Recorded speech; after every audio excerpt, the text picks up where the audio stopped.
அதனாலதானே இந்த இது முதல்ல இந்த கேம் விளையாண்டு செத்துருக்காங்க. இப்ப ரம்மி விளையாண்டு காசு கூட போச்சுன்னு எல்லாம் தற்கொலை பண்ணிட்டு சாகுறாங்க. இப்ப என்ன மயத்துக்கு போறாங்கன்னு கேக்குறேன். இப்ப என்ன மயத்துக்கு போய் எத்தனை பேர் தெரியுமா செத்துருக்காங்க? அவன் எதிர்த்தா உனக்கு என்ன? பேங்க்ல வேலை அந்த மசூருக்கு போப்பா. எவ்வளவு ரூபா சம்பளம் அவங்க மேனேஜர் மாளிகை போட்டு இருக்க சாலரி சுருக்க மாட்டேங்குது. காசு கூட கேம்ல குறைச்சுது. ரம்மில இதுல சீட்ல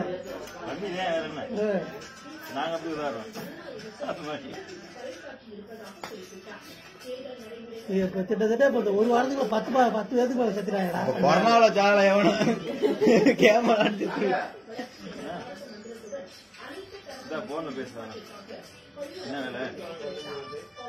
நம்மள மாதிரி ஆளுதான் உசுரோட இருக்கிறோம்.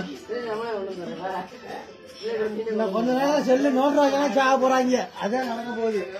சாக போறாங்க. நாங்க சார நீங்க தானே சாக போறீங்க.